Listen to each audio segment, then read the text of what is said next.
Hello, everyone, and welcome back to another episode of the Pro Crastinators podcast. I'm the best guy ever, and let's see what we've got going on here. Rubs hands together greedily. We've got Ben Saint.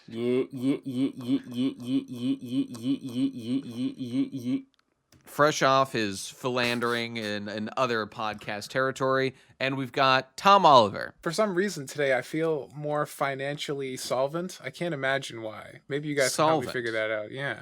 Doesn't solvent mean to have fluidity of one's money? What do you mean? I thought financially solvent meant you were just more financially stable. You had more income, or your finances were in order. Apparently, I just Googled it. Financial solvency means that an individual can pay all bills on time with cash to spare. There you go. Yeah. You mean because there's only 3 of us? Exactly. Of course. That's very wink, true. wink, nudge, nudge. And I gotta let everybody know, we're up to a great start, because even if your stray, layabout, lazy-ass PCP member rolls on in, they've already incurred a hefty penalty on their income, and that goes straight into our bank account, baby. Yeah. So I could not be happier about it. Speaking of making hefty fees, so not actually, but so you guys know, and I have to announce this. I legendarily found the podcast. You did, and was on the Pizza Party podcast. I've been there. I've seen it with my own 2 eyes. Frankly, I think you're talking mad shit. I still don't. I've never seen it with my eyes. Go check out Rebel Taxi in the latest episode of the Pizza Party podcast. I mean, that makes sense when you think about it. If the podcast takes place in a taxi, it's constantly moving. How would we ever be able to find that? Me and my boy Cheesy Manfredo. Fair. Fucking around. Well, frankly speaking, I mean, with the dimensional merge so well underway, is it surprising that a fictional podcast would suddenly become all too real? Like I said in this very chat, the night that Ben announced it, this is the most convincing evidence for the dimensional merge I have seen so far. I don't know. There's lots. I mean, there's lots of great evidence. Chris I'm not a Christorian like you, so from my peasant eyes, there's no shortage of evidence. I was gonna ask. I don't know. I thought I'd wait till now. I'm very curious as to know how it is, not only that you discovered the podcast, but we're then also on it, because surely that's more than just a simple operation. Well, I think Cheesy got on it, and I think maybe they told him he could invite someone else. Manfredo. And I don't really know exactly what the discussion was like. I just know that he came to me and was like, "Hey Ben, I got a spot on the Pizza Party podcast, and you can be on too if you want." And I was like, "So it was his initiative." Yeah, I see. Yeah. I was just along for the ride. Do you have any idea what Cheesy's credentials, or in what way he got on? I just don't. I didn't think. Well, he was I know much that of a, he bought an ad on a previous episode, right? He paid for a plug for Bongo and Luna. And I'm not sure if maybe he just levied. I think that he. I don't know how it moved to. Okay. Funny story. It seemed like they thought that I was going to be promoting my Kickstarter, which they delayed for 2 weeks. So I was supposed to go on 2 weeks earlier, but for 2 weeks they were like, "No, we're not doing it." So by the time we finally did it, the Kickstarter was ending that day. So then I got into the call, and I'm like, "Hey guys, what's going on?" And they were like, "Oh, don't you have a Kickstarter?" And I'm like, "Yeah, but it's ending today." And they were like, "What the fuck? How are you going to promote it if it's ending today?" I'm like, I don't fucking know. Were they angry? Why are you asking me that stupid question? I see. Okay. Yeah. By the way, I'm noticing you mentioned don't run a tight ship over there like we do. Perhaps not. I'm noticing they were fine, but I don't know why. They seemed maybe not annoyed, but confused. And I don't know. I didn't know what I was supposed to say to that question. They are in a totally different dimension than they usually are. That must be jarring for anyone. It seems like there's a pattern here, or there's an expectation of behavior. It sounds like their podcast is simply a vehicle for people, or among other things, I'm sure, to pay for ad space, and to find that you aren't there for that explicit purpose is a shock, is an awe-inspiring fact. And I'm just thinking, why aren't we capitalizing on this obviously vibrant market to make vast sums of cash advertising products we have no interest in or quality control over? It sounds like the way forward for me, right? This episode is brought to you by Squarespace. Nate, have you heard that Squarespace is an online learning community and you can get a month free from our affiliate link or something? I don't know. That's Skillshare, Ben. You fucked up our sponsorship. Shit! I can't wait for that wonderful. It's okay. We got Purple Mattress lined up. We got ExpressVPN. It's all okay. What's Purple There's going to be a Mattress? glorious day where our patrons are paying us vast sums of cash to advertise to them from other people who are also paying us for those advertisements. Look, we already I want to get them fucked this coming up, and going. This is why our voicemail bot is failing us, because right now we have a free avenue for advertising. We need to fucking clamp that down and put a price tag on it immediately. You know, unironically true. Speaking of advertising, this is actually an interesting thing. Actually, I've been a little bit bad. I've been a little bit unprofessional getting back to this guy. But I was talking, I don't know if I probably just shouldn't say like what company it is. But like I was talking with a company. I just got a message on my email, best guy ever mail or whatever. And it was a company a little bit different from like your normal like shitty like, hey, work with us, like, hey, advertise our terrible thing. This one is something I've used before, and I'm at least in theory kind of a fan of the concept of. And their proposal was like, hey, do you want to not advertise, make a video about this thing? And I know Gibbs done that before about like. Are they going to pay you for it? I mean, that would be the idea. Yeah, they'd give you actual money. And I was thinking to myself, Weagawa is a soulless shill product churned out to make a product. Churned out to make a profit. Churned out every week without That's fail. right. And I was like, it's eaten up your entire creative oeuvre and has taken over your life. Well, but Ben, I've made Space finally. I made a Smash video about Sans. That was nice, and I've made good. Space. So what you're saying is we're gonna get a fleshlight video very soon. That's what I've gotten from this. Here was the thing about it. So I'm negotiating with these guys a little bit, and the important sticking point was they were like, they wanted to be like 80% of like, I'll say like gameplay or like featuring this thing prominently. A spicy fleshlight video. And it's not a fleshlight video. But I mean, it's in the ballpark, kind of. It's like an adult thing, which I don't care about. And obviously on YouTube, you can't make like actually pornographic videos, so you have to like censor shit or whatever. But I'm like, Weagawa isn't exactly that format. Is it a porn game or something? Like what? Can you it's tell in us that what sphere. Yeah, it's in that sphere. Okay. Like right, you sure. could like imagine it was me doing like a review of Sengoku Rants, which it's not, but it'd be something kind of like that. Sure. So I don't know. I'm trying to think if it works out. But if it does work out, it seems like I could make a good amount of money doing this. So I'm very interested in finding a way to make this work. And I don't know, I've never done it before. I'm a little nervous about my credibility, dude. about my whoring out. But your credibility's down the shitter. I mean, it's Weagawa. Your weekly show is It's not Weagawa, You're right. so, it's fine. Yeah. Half the audience won't even notice it happened. They'll be like, I knew Weagawa came out? No. True. That's absolutely true. Or you can just make a whole new show, like a show specifically for shilling things, so the expectations are set from the beginning. Well, Weagawa was designed to be the shill show from the start, though. Well, then you're on brand. You're on brand already. It's true. Well, speaking of shilling, I want to say one thing. The Kickstarter for this weekend is the last weekend that I'll be accepting like late PayPal payments for Kickstarter donations for people who missed the Kickstarter. I know there were some people who were messaging me during the campaign like, I don't have a credit card. The website doesn't work or something. Can I use PayPal? And I was like, yes, hold on until after the campaign's over. Now is the time. So if you missed out on it and you're like, maybe I should have wanted to support my favorite online creators, then you have like 2 days. You have until Sunday after you hear this, and then I'm saying like, fuck it, no more. I'm glad that the Slimeoid has gotten over his fucking addiction and is now supporting you financially. Who's? I forgot. Me? The Slimeoid. The Slime.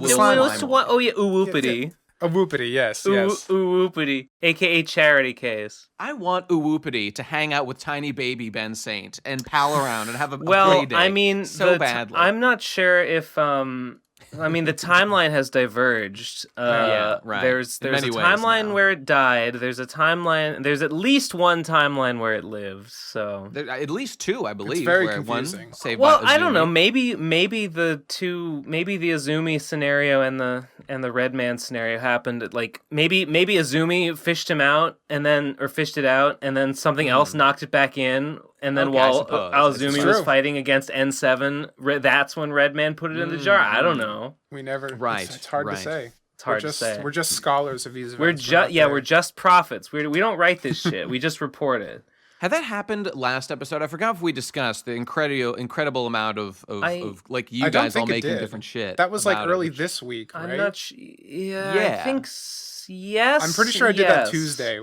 Tuesday or Monday or something like that after recording. This has been my favorite thing about this whole saga so far. I mean, Chris did the whole genocide. Excellent work, Chris. But now you guys all making your different shit. Like, and when I said, I mean, Gib made his comic, Ben was doing his thing, really cool. But then when I saw Tom making his like animated Izumi crossover, that was a surprise. I want to know how long that took, Tom. I want to know what was the inspiration, because I was fascinated. I must have taken a whole lot. Should we explain like what this is? We probably should. Yes. We should lay the groundwork. So the final stretch goals for the Vapors 2 Kickstarter. And don't worry, everyone, we won't bore you with endless war talk that fills you with rage and piss and vinegar.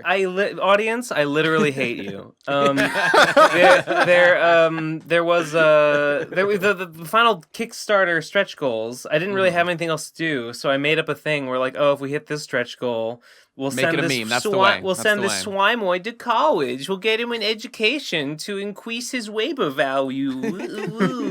And then they hit the goal, and I was like, well, shit. And I was like, he's going to enter the workforce. Oh, but it's too much for a Slimeoid like him. He develops a terrible sludge dust addiction, and now he needs to go to rehab. So we got to send a Slimeoid to rehab.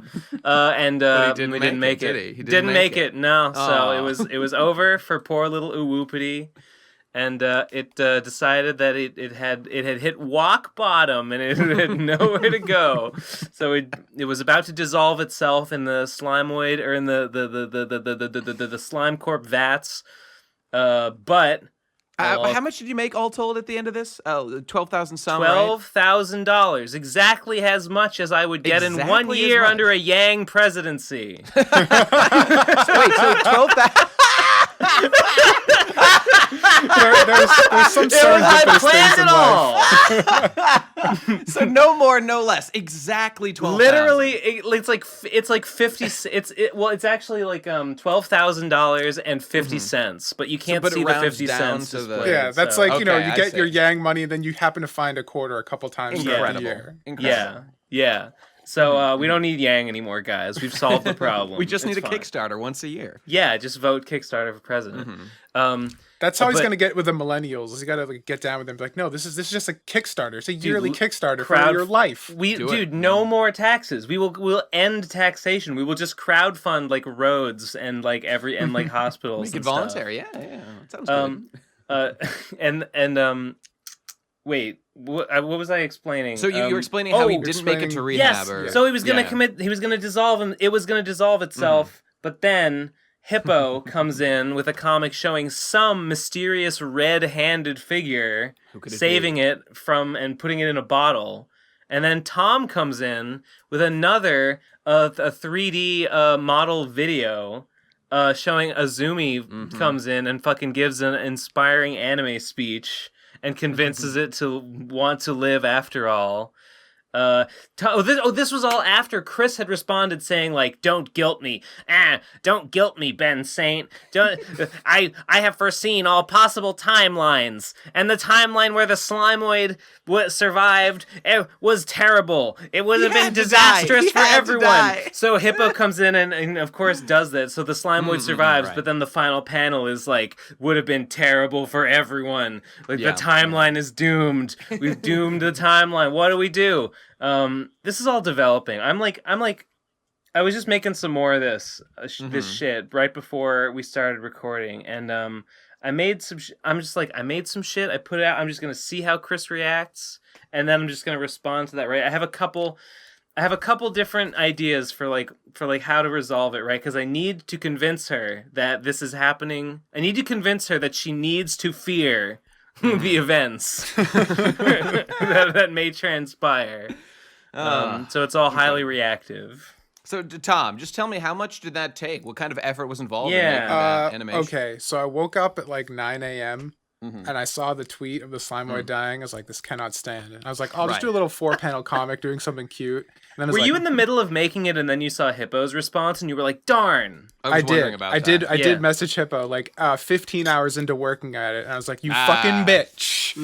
Because like it started as a comic. I'm like, no, comic's not enough. I got to go all out. So I just said, I'm just going to throw this whole day away. So for 20 hours straight, toiled over a hot blender. 20 hours. All right. And just made it all. Cause it was an Damn. idea that went too far. Yeah. That feeling. It was super cool seeing that pop up on my feed, though.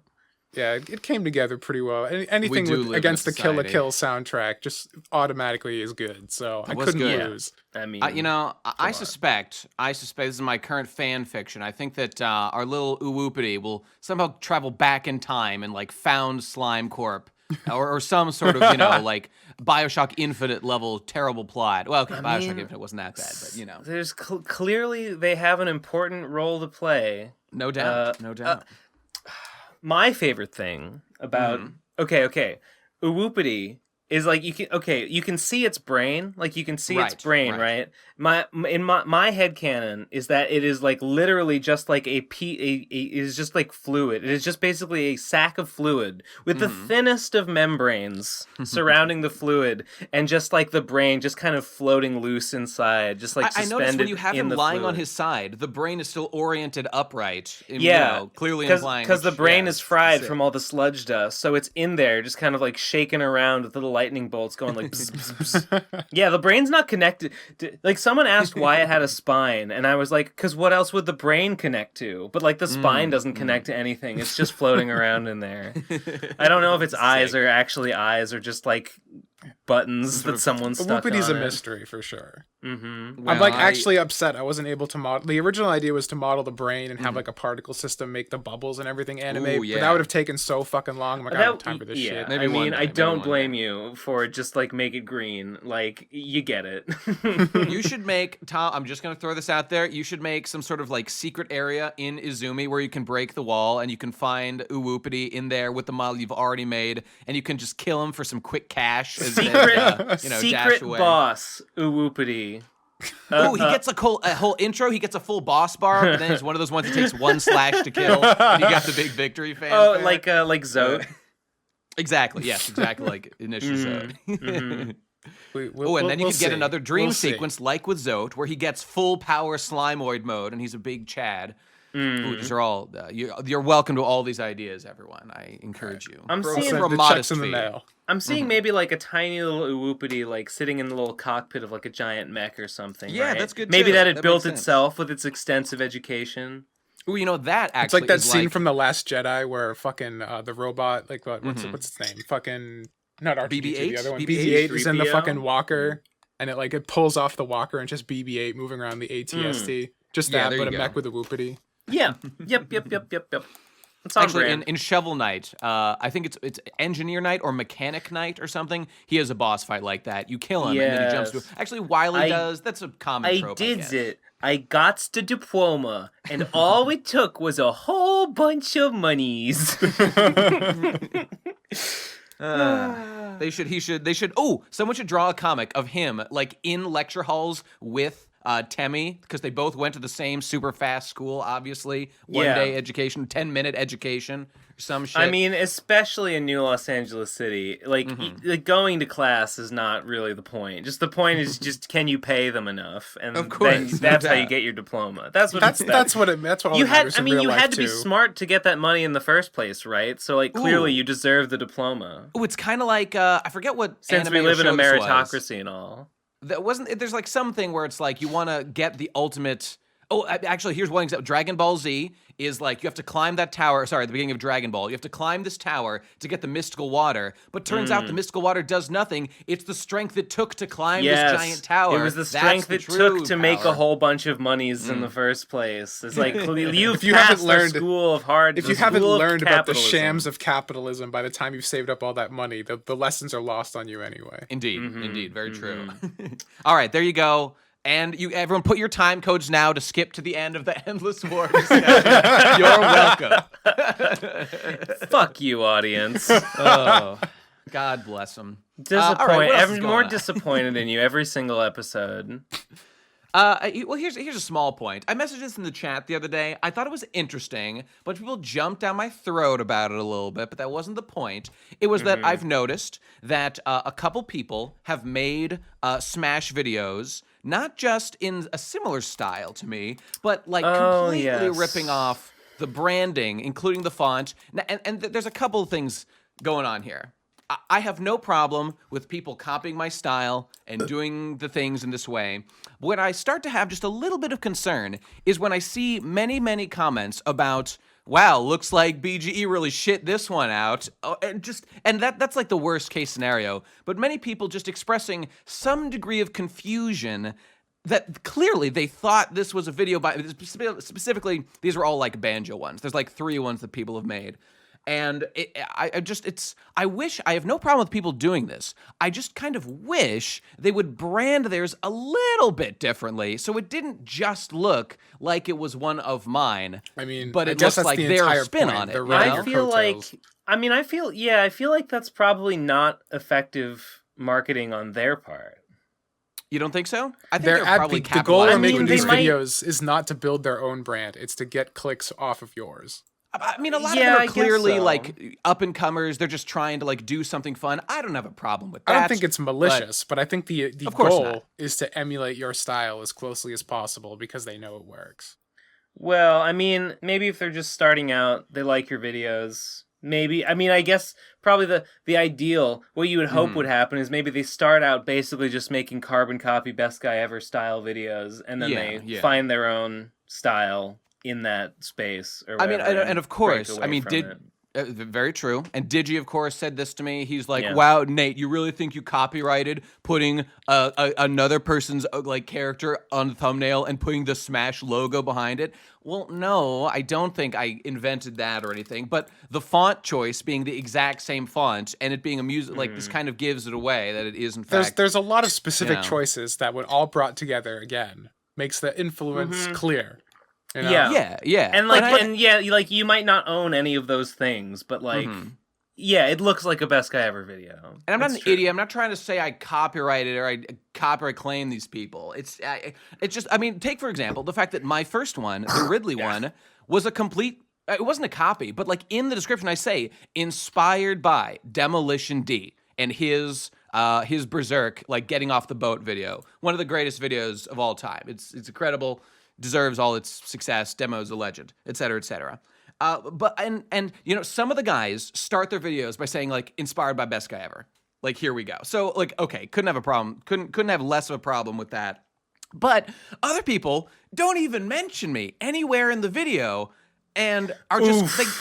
I can't even get that mad at that because some people, when they make their videos, they don't feel the need to like credit anything at all. And I'm the complete opposite. I credit like every single link of everything I use in like all my videos. I don't need to, but I just find it easy and I'm happy to do so. Some people just don't feel that need. And maybe they still think like, well, it's obvious I'm, doing a homage to this guy. So I don't know. It's hard to get in people's heads and know exactly what they're thinking. It is. When I bring this up, it sounds like I'm like an angry, complaining loser who's like, these people are ripping me off. Well, but I assure you, viewers, it is only an illusion. But my actual point here is to encourage these guys. Because you know what? Some other people came to me and said like, hey, Nate, I really like your videos. Like, do you mind if I make a video in this style? Some people actually reached out to me to ask me that. And you know what I said to them? I said like, fuck off. I said, absolutely not. Pay me money, motherfucker, or whatever, for 50% of your ad revenue.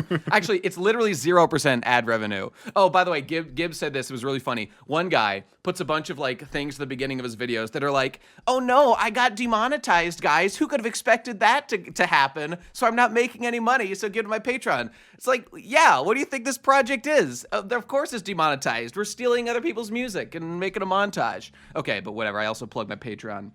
But some people reached out to me and they said like, Nate, can I do this? My answer was, I I didn't invent the concept of musical montages. I didn't invent the concept of like smash reveal videos or hype things or anything. But just put your own style on it would be the thing to do. You can totally rip off the formula. I can't stop you. I have no right to stop you.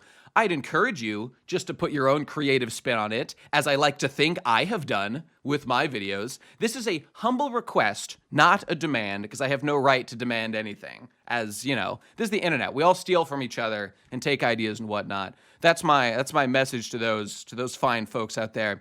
But, I mean, if those guys hear this, I'm not mad. I don't care. I'm not upset about it. But just consider these. And as you grow and as a creator, put your own spin on things. Don't make it so that, like, people have made collections of these, like, playlists of, like, the Smash revealed videos or whatever. And it's, like, all my videos, then, like, a bunch of these banjo ones that are not mine, and, like, one or two that are unrelated. But you can tell the unrelated ones are not made by me, like, instantly from the thumbnail and the title and stuff. Like, I feel like that's where we should all be, you know, as a society. Yeah, there you go. All right, that's my point. That's my point. Do I sound too whiny? It's like the saying goes, you know, imitation is the sincerest form of theft.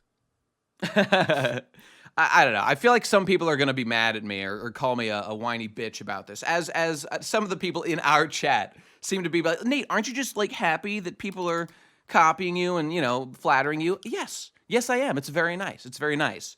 But, I mean, I guess to be a little selfish, when I see that one of these videos has like 85,000 views, and I'm just like, damn, I have no problem with this guy making the video. It was pretty good and all that. But, like, I feel like at least some of these people were clicking on this because they thought it was my video. And now, you know, they've consumed this basically replacement. It's the entire point. Yeah. I mean, that's why they did it. I think but mission successful. I think we've passed the point where if you continue to complain, you start to sound a little shitty. All right, okay. And, you know, as Digi and other people said, it's like a lot of people in those comments are like, this will hold me over until Best Guy Ever makes his video. Like, so, okay, I get it. Not, you know, I'm not trying to be that annoying about it. I just thought it was something of interest to bring up because there's a fine line here of I don't know. I don't want to say like acceptable versus unacceptable behavior, but like ideal versus, you know, another person. When people reached out to me and asked me, I had to kind of meditate and be like, what would I want someone to do if they like were trying to copy? I don't know. Just honestly, like a thumbnail that doesn't look like it's totally copying my style. And like it's funny because the text of the description or of the title of the thing, I just put into like fancytextgenerator.com and was like, which one of these like kind of looks cool? And I just picked one randomly. There's no meaning to it. But then other people, like, why are they using it? I mean, because I'm using, obviously. That's the only reason you'd pick that font. So, you know, just funny to think about, lads. I hope you've enjoyed this story. I'm laughing. Good. Well, there you go. That's what I have to say about that. Okay. All right. What else we got? What else is going on? Tom, what's new in your life? Not much. Surgery on Wednesday. I'm super excited. And by excited, so I mean by the time people hear this, it'll be over. You'll be. I'll either be cured or crippled. I guess we'll find out. Find out next week. Yeah, I don't. You know, this is perhaps a sensitive topic. Don't want to push you to talk about too much about it if you're worried or uncomfortable. But like, will you know if things have like improved or not improved like very soon after, or will it take a while to like heal up? From what I understand. It should you want to tell us like what they're doing to you? They are doing surgery on my spine because I have a herniated disc. It has made me unable to walk since January, pretty much. As some of you have seen firsthand.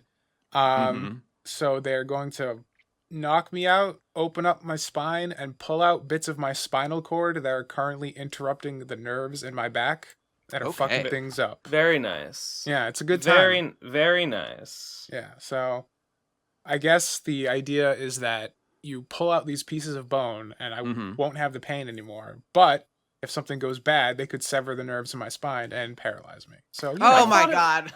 I thought it was your sciatic nerve, like in your legs. It is. That's where the pain's coming from, but it's because there's the disc in my spine has slipped and it is hitting the nerve that affects the sciatic nerve because it like runs down your spine into your leg. Like I don't know. It's some weird fucking biology bullshit. Why don't you just go to a chiropractor because they're all about like controlling the flow of energy up and down your spine. Well, so it sounds like they are designed for this problem. I don't know why you're using this quote unquote standard medicine, this mainstream solution. Yeah. Well, Ben, as someone who's been suffering with this for a year, I've gone to the chiropractor multiple times. I've gone to physical therapy. I've tried everything. I've tried but you gotta go see therapy. my guy. My guy will hook you up. He's the one with the cheat. Yeah, I don't know about any of that. I don't know. It just seems it's a little too mainstream for me, I guess. Oh, yeah. I'm more of an indie guy. I've had some seances with witches. Yes, good. No luck so far. Have you perhaps prayed to the great Satan for benefit? I'm praying to Satan every day, just about everything. All right.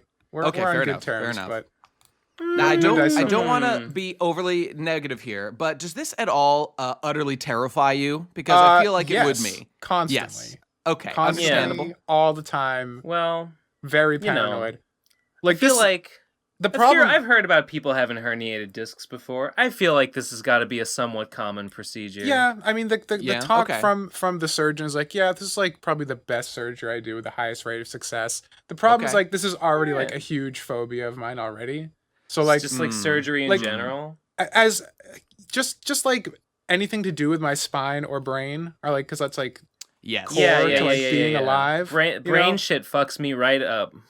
Dude, I saw a post on Twitter, someone trying to get Ben avoids that brain shit as much as possible on a daily basis. Tell me about that brain shit. There's a metaphor in uwupedi's design somewhere, I'm sure. Like there was a post on Twitter, someone trying to get help for their medical bills, and I guess something had happened to their neck. The bones in their neck had shifted, and their brain was falling out of their skull as a result. What? I didn't know was it going? Down this was the neck? Possible. Yeah, it was fucking. Oh my god. Yeah. I'm Googling brain surgery images right now. Yeah, these are things I don't do. Thank you. Oh god.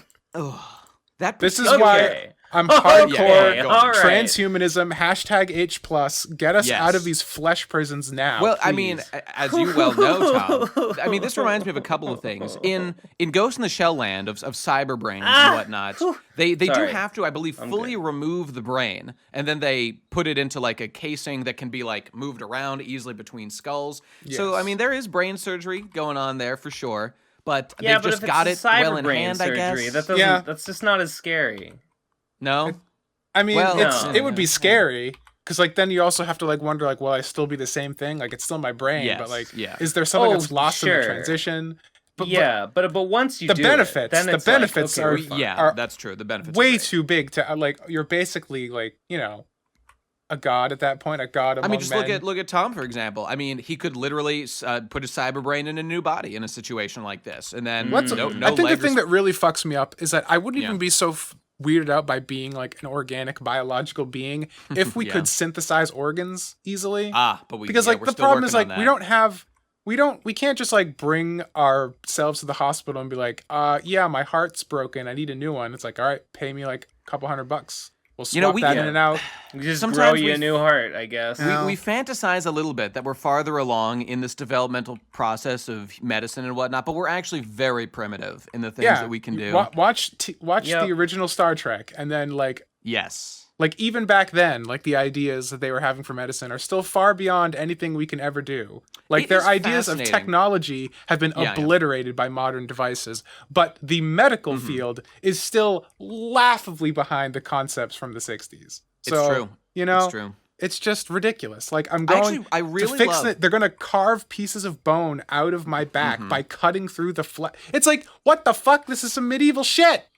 Did I mention the last piece of the episode, the situation of like Ron Weasley discussing his views on human doctors or Muggle doctors? Did I bore everyone with this last time? I don't want to repeat myself. I don't remember. Oh, it's very quickly. It's just that Ron Weasley, this privileged wizard fuck with literally magic blood, when Harry went with him to like the wizard hospital in like book 2 or whatever. They were like, Harry, who grew up, with Muggle people, was like, are these wizard doctors, Ron? And Ron was like, no, Harry, what, those Muggle nutters that cut people up? No, they're healers. So it's he's literally shaming muggles because of the best stuff they've got. Science. Real shit. Your god isn't real, Ron. Fuck you. Because we don't have magic. The wizards we're like keep barbarians. their advanced medical technologies and leave us all to suffer and die of cancer really says a lot about the ethics Harry of the Potter wizarding community. Has like weird ramifications of this like secrecy of their entire society. When you really make it like a real thing, well, it's because the book started off as like kind of like cutesy children things, and then as they got older, and then when you start dealing with more complex topics, you start contextualizing things more, and you're like, wait a minute, we made it too real. Things get teenagers, everyone's starting to get a little horny, and from there things just go straight downhill. Well, goddamn, I hope it goes well, and I want to know as soon as possible if things go well. And if anything, I mean, good or bad, if you need our help, Tom, we'll here I am to virtue signal that we can perhaps be of assistance in some way. I mean, for a nominal fee. If terrible things happen and lots of money is required, boom, we got an audience. We'll make a Kickstarter, we'll make a GoFundMe, whatever, man. I'm sure people will be willing to help. I'm hoping Mass Health will cover the majority of whatever this fallout is. And if worse comes to worse, maybe I can sue the hospital for millions in damages for malpractice. You can make this work for you.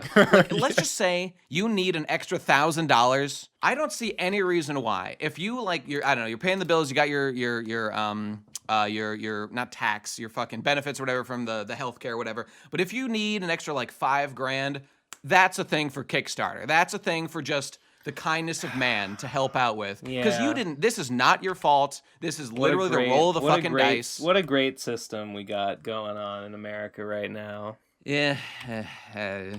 It could use a little bit of work. Yeah, capitalism has some problems. It could use a violent revolution, but it could use some. Don't you think it's unfortunate that all the people who hate the corporations and hate the government the most are also the ones who are anti-gun? We're never going to see a violent revolt. It's such a shame.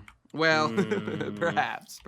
That's why. Think about all the entertainment my hashtag Arm Antifa movement, everybody. We're out there. We're training Antifa with firearms and grenade launchers and whatnot. You got to get them over this firearm phobia. Honestly, yes, please. Honestly, unironically, let's do that. Ooh, what if I can charge for entrance to like my Antifa weapons training program, so I can make a pretty penny off of arming the masses? That'll work for a while until they seize the means of armament from you. That you're not wrong. You're not wrong. Well, there you go. There's the update there.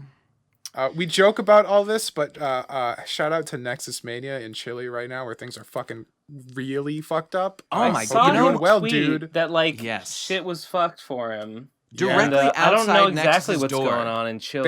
There was like some protests. I guess the government shut it down.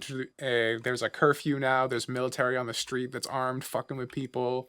I haven't looked into it too much because that shit fucks and creeps me out. But yep, I feel the Nexus, same way. Please don't die. I'm thinking about you. Thoughts and prayers. We'll see. Thoughts and prayers, bro. Thoughts and prayers. Thoughts and prayers. We got a voice. I won't. We'll play it later. But there was a voicemail relevant to the situation that perhaps will be a salvation for Nexus in this situation. I don't know, unless they've closed down the airports. Certainly. I don't know. But oh boy, yeah. With like that and many other unhappy things happening in the world, I'm like, ooh, like if I worked really hard, maybe I could help. But I got like a lot of dishes to do today. I got like a lot of chores to handle. Yeah, so, sure. Just gotta keep it 100. Keep it focused on number one over here. So good luck, everybody out there. Unironically, there's probably some kind of equation to be found of it's appropriate to spend a certain amount of time worrying about the rest of the world and a certain amount of time worrying about the shit you got to deal with in your life. I don't know what that ratio is, but certainly it's not 100. There is a school of thought direction. that says you take care of yourself first, because once you're in a good position, you're more effective at taking care of the world. I think they call that objectivism. At least it's part of the ethos of objectivism. Maybe. I haven't read Ayn Rand. Those books are big. Those books are good. I think you enjoy them. I like. Ayn Rand is literally a fucking psycho. Hey, know thy enemy, Ben. Know thy enemy, right? And I found them enjoyable. It's a terrible, terrible mindset from a terrible woman. Oh, get over it. She lived communism, Ben. She's allowed to be mad at it and to, Yeah. Okay. All those books were just a temper tantrum about being mad about communism. Some of our greatest art has been the product of temper tantrums. I give you Sonichu Volume 1. Rage against the Rage against the garbage. Machine. All right, that's fair. That's fair. Can't argue with that. Who's Chris Chan but the Ayn Rand of our time? I guess that's what we're getting to. Truly. Now. Truly. Man, I gotta fucking I just gotta keep Chris interested. I gotta keep it funny. Of course. So that Chris just keeps like coming up. As long as Chris is still coming up with no, this happened in this universe. No. The slime is doing this, and this is what's going on. As long as that's going on, I gotta say, as a bystander, satisfied. it's interesting watching the diplomatic relations continue to break down week over week. It is interesting. They're not. It's not over until I'm fucking blocked, and even then, I have options. Now, I suppose I'm curious, Ben. At this point of the equation, are you at all, getting into the thoughts of like, am I perhaps taking this a little bit too far? Am I? No. Okay. No, I ain't no bitch. I have a question related to that. How are those scripts going for the Vaporettes? Well, I got 2 of them out. All right, how many are there? 6. Oh. I think I might rewrite 1 or 2. I think maybe so that means none are done. No. The ones that I got out to the artists are set in stone. Oh, okay. Those, I'm happy with those. But I must a couple say, other ones who I'm like, am I really happy with these? Could I improve these? Am I satisfied? Ben, don't beat yourself up about them too much. Try to get them to a workable state. Then maybe consider just giving them to the artists and let them possibly make some small changes to the script because they have a creative voice that perhaps could bloom. I guess that's true. Yeah, I don't know. I'm sad that my dream of a Chris Chan Vaporette from 2 weeks ago is all but dead now. Unless there's a big. Was that an idea anyone was throwing around? I did say that a couple episodes ago. I was like, oh man, Vapors 3. Oh, she never would have fucking done it. Expect Chris to deliver on a deadline, for a certain amount of money and not just demand extra money for no reason. She would never fucking do it. She would never do it. I mean, she made you that page that you paid for, That was it's true. A deliverable. It's true. That did happen. Mm-hmm. But I think I'm in the minority of people who actually got what they paid for. Really? Okay. I mean, everyone says she doesn't deliver on her Kickstarter, on her like PayPal or Patreon obligations and stuff, and doesn't screws people out of commissions and stuff. I don't know. Fair enough. My one experience was through you getting it successfully, so that made me think like, oh wow, Chris. Yeah, actually, and that was fine. So I get maybe thumbs up. One of those ones. 5 stars. Give her a good Yelp review. Now that's what you call customer service. Let me see what else is going on. The saga of Sesho exercise and thinning continues. I'll have everyone know I accidentally gave him 2 dinners the other day. It was a mistake. Oh God! All progress is lost. What back have to you square done? One.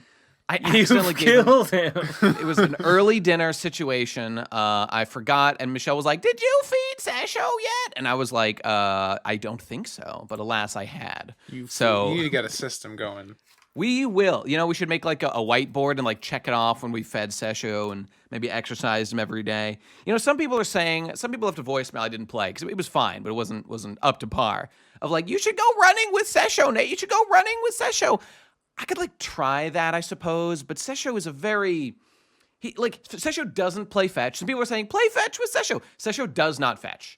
He could perhaps be convinced to perhaps one-way chase. He's a broken boy. He's a broken mind. This is what happens when you make your dog rotund as you have. It was from day one. Sesho was like this. Okay. Sesho's a very demure soul, like his namesake Lord Sesshomaru himself. Doesn't speak much, very quiet, will occasionally do some mild grumbling. and doesn't fetch, doesn't run much, except sometimes he'll just run around the house for no Sessor reason. needs to find out that his younger brother has the Tetsaiga, and that'll give him all the motivation he needs. That's true. He has to raise his yokai power level to overcome him and seize the means, as it were. That'll be good. Okay. Well, we have been thinking about, I'll give you guys a teaser. Perhaps I shouldn't spoil this, because one day, I feel like it'll be a long time before this comes to fruition. But me and Michelle, this is Michelle's idea. We've long thought about eventually, perhaps soon, getting another dog for Session to play with and to hang out with, because we both love dogs. What a fucking nightmare. I'm stressed out just thinking about it. I feel like having one dog is like 90% of the work. Getting a second dog is only like 10% extra, so we're already committed to one. That seems like some slippery slope logic. Well, it's not a child, so their lives don't matter, so I'm not that worried about it. Yeah. If you change your mind, you can always take them out back behind the barn. Yeah, that's all right. So here is the name we were thinking about. It's not Inuyasha, as people may think. That would be too boring. And this was Michelle's idea. We're thinking of calling him Kagome! We're thinking of calling him Odie for short, which stands for Left Arm of the Forbidden One Exodia would be the full name of Shomer's younger brother, Left Arm of the Forbidden One, aka Left Odie. Arm of the Forbidden One Exodia, aka Odie for short. Odie all for right. short. Isn't that right? Pretty good. That's pretty fucking funny. It is. That was all Michelle. She's a funny lass. Patron her for more epic memes on her Patreon, which she does not have, but one of these days. All right. Well, let us know when you actually go through with it, I guess. Mm-hmm. Will do. I wonder if people will remember, and give us your hot suggestions in the description down below. Vote in my straw poll for what to name my second dog that I don't have and the never current will. fictional dog that may cross the dimensional merge. He may just cross over that dimensional merge right now. Send us fan art of Odie so that he can then become real through the dimensional merge. He could be in your backyard right now, for all we know. There's so much the dimensional merge. There's so much possibility space. Mm-hmm. There's so much possibility space about where to take things. Ben, I'm constantly walking on the razor's edge. I figured out your end game of all this, by the way. This morning I had the brain blast. It's like, I see the whole point of this entire endeavor is that when the inevitable Chris Chan Part 2 lecture has to by default have a sub-lecture of Endless War. You've injected yourself. There it is, man. There it is. And then it's already there. People. It's already there because already on the quickie, the slime related Arizona slime card updates for the Twilight Sparkle Secret Shipfic folder are already listed as Sonichu Special number 6, so it already has its own side chapter devoted to it. So there's nothing I can do. I literally must devote a section of the lecture to it. It's canon. I mean, it's 100% canon now. How could you give the lecture and not address it? Yeah, no, I would be. True. I would be. You'd be negligent in your Christorianly duties, no doubt. Yeah. I would be remiss not to have a section. So. I've already won. Well, I feel like that right there is the not so good news we just heard about on the web, and perhaps we should move on to the voicemails. We've got like 12. We've been going for like 45 minutes. Did I mention that I have a quickie article? Yeah, we said it was the article of the Now last time. It is no longer the article of the Now, but it's still there. And it was the article of the Now. I wonder. But it's got the template. Oh, it's some other guy who has been like making Kickstarter campaigns or GoFundMe campaigns to like raise money for, and like they've all failed. I don't know. I don't know what his deal is, and I don't really care. Okay, fair enough. But my article has that little mark. It has a little star. It has that template at the top. It's like, this article was once article of the Now. They can never take that away from me. They can never take away the touch the poop. That'll be on you to like a scarlet letter. I did. I sure did. The stink is on me, boys. I mean, if you guys are down, I mean, I pretty much burned through everything. We're a little bit light on individuals with human capital to expend today. That's true. We got, well, I mean, let's talk about the Kickstarter. Got until Sunday for that. I did go to the Massachusetts Independent Comics Expo yesterday. With Kazi and Munchie. Mm-hmm. And I hate it.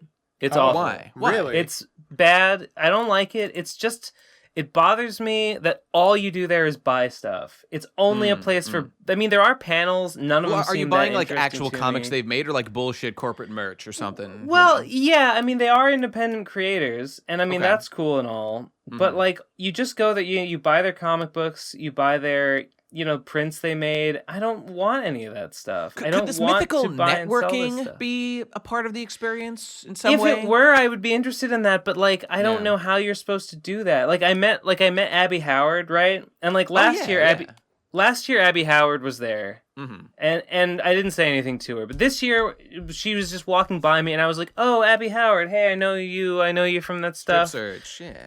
We had we talked. She was like, "Oh yeah, my table's downstairs."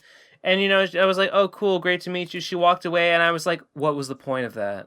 Like, what has anyone gained? Like, this sucks. Like, this whole endeavor is useless." You should have swipped out your eggshell white, I wish I never left my house. What a fucking nightmare. The problem and I never felt more alone than I did in public at mice out at this thing. Is that where the tweet came from, where you said you felt alienated? Or is that a different Although situation? it certainly didn't help. No, that was after Ben's abduction by aliens, and he was feeling real alienated. Exactly. I never felt more alone than I was at mice, and like here I am at this event that like this event seems like it's literally made for someone like me, and I'm here, and there is like I feel zero purpose in being here. I feel zero camaraderie with anyone else here. This is a nightmare. They say that human beings feel their loneliness when, like, in cities surrounded by people who know, who they know none of, as opposed to smaller little communities when they can know a couple people. That makes sense. You get the sense of tranquility when you're actually by yourself. Indeed. Mm-hmm. Anyway, so I didn't like it, is the short version of that story. Well, I guess mice. my thing is, if you weren't going there to either A, have a table yourself, because then you actually have a purpose, or B, you wanted to go get a bunch of fucking independent comics from a bunch of creators, like, it does seem pointless to go. What? Yeah, why go just to waste money? Or well, not waste, like, but, because like the Boston Comics Roundtable had a table, and I've gone to a couple meetings lately. I don't know if I'm gonna go anymore. It sucks. Yeah. It's fucking pointless. I mean, if you're gaining nothing, fair enough, I suppose. I'm gaining nothing. I've been saying like maybe I want to like sit at their table and like you can sell your shit. Like I could have brought some of my comics and sold, but like they had all bunch of shit on the table. Like mine would have just been like one book among like 20. So like I'm sure I wouldn't have sold very many copies of anything. I don't think it would have made me any money. I don't think it would have increased my ability to network with other creators because I just would have been sitting behind a table. That's kind of like the reason I've never wanted to vend at conventions or anything like that, because it just feels like, I'm just sitting behind a table while all this other cool stuff is going on. Everyone's walking around. I could hang out with my friends, but no, I'm behind here at a table and I can't move the entire weekend. Just seems frustrating. They talk about to operate it for you. They talk about networking, but I don't know. I mean, it sounds like a pipe you dream. had the galaxy brain move of like starting a Kickstarter online and accessing an international audience and made $12,000. I doubt anyone made $12,000. That seems like the better plan between the two. I mean, I don't know. Meat Space is just old school. It took me like 6 years of fucking audience building and whatever. But other than that little hiccup, it's like what could be simpler? Well, I mean, I don't know. 6 years of grinding in the real world would get you far less results, I feel. You could make more than $12,000 just working a job. In the real world. Making comics. I mean, making comics. Yeah. In that case, real life. Possibly, yeah. That's fair. That's possibly fair. I mean, I would definitely encourage people if they're they're trying to be successful at some artistic endeavor of any stripe, to acknowledge the financial reality of how they need to survive and work a job in addition to doing that thing, which is what I did, and maybe yet again, all too soon, if I'm not making enough money and stuff. It just seems like a practical way to live, but, whatever. I can respect those who just jump both feet in sink or swim. Let me talk about assholes on Twitter who don't like my tweets, right? Oh. And it's your girlfriend and Digi's girlfriend, Michelle and May. Okay, they're bullying you. Just gang up on me and bully me on Twitter. They're such shitlords. Michelle and I hate does them. love to be mean to you. I do not. Just so you know, I worry sometimes that people think that I'm like sending Michelle out as like a hit squad. No. I never do that. No, I don't. I didn't think that this time. Okay. In the past, I've wondered like, is Nate in on this? But this time, like, I know this is just. I mean, what she does is she will say, "Nate, I'm telling Ben what a fucking retard he is right now," and I go, "Okay, Michelle, that sounds nice." Yeah, you know, things of this nature. It's terrible. It's terrible. She's not. It is funny, but she has cowardly debate tactics. She only polices my tone. She won't debate me. She won't let me own her ass with facts and logic. She'll just say, "Oh, you sound like such a boomer. The way you phrased that, haha. Who would phrase the thought that way, idiot?" I'm like, I can't argue Michelle's with that. prerogative is definitely to be a trickster and a jokester and to laugh at vulnerable individuals. And then I say, I like FDR. I like FDR's economic policies. And May's Michelle like, is Japanese, Ben. She is Japanese. Her people were locked away in those concentration camps. Yeah. Well, I mean, Michelle wasn't. I mean, there was that. May was on my ass. Was she locked away in a concentration camp? FDR. Who cares, bro? Get over it, right? How long ago was that? Yes, literally. Who cares? Okay, well, I wasn't even talking about that. I like his economic policies. Obviously, I don't like the internment camps, right? Mm-hmm. But I'm just saying, FDR fucking taxed the rich to shit, and I think that's awesome. And sure. Pretty cool stuff. Doesn't invalidate that other things he did were bad. Mm-hmm. I agree. I don't like May's take on the whole thing. She's trying to tell me that I'm wrong, and I don't think that I am wrong. Mm-hmm. And the point is that I hate women. That's it. That's where this is going. Understood. Yeah. We can all agree. And the Jews and the Japanese, I guess. Of course. Considering our different, our different political beliefs to whatever degree, I feel like a lot of people would probably think that I'd just be like with these people. But like, I swear to God, guys, when I hear these things, when I hear like Michelle, for example, this is just sucking my own dick right now. It's like when I hear Michelle like laughing at Ben, I really do say, well, I mean, it's pretty clear Ben's talking about the economic policy, I'm and like clearly it's not, pretty, yeah, you know. I don't give. I'm an I'm asshole not to talking everyone. about the other shit.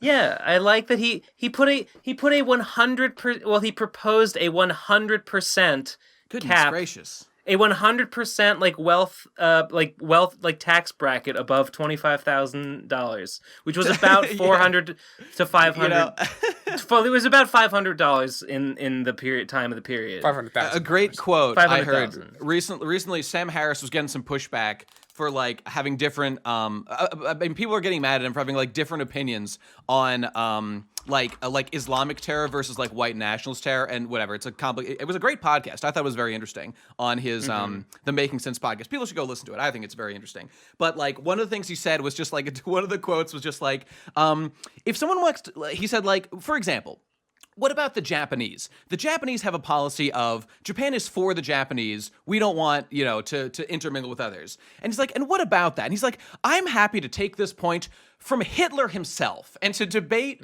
the merits of this argument because it doesn't matter who they're from. And I couldn't agree more that that's the smartest way to operate. So basically, Nate is saying, go Hitler. He made some good points. The Autobahn, guys, he's really killing it with that Autobahn to this day. Fantastic. So there, so FDR did some, I don't know. I think George Washington had some good things. Columbus Day was recently. A lot of people have very negative things about Columbus, but surely we can say it was a different time. That doesn't excuse it. But can't we just celebrate the good things? Discovering America for Europe, pretty nice. Okay, pretty nice. I just think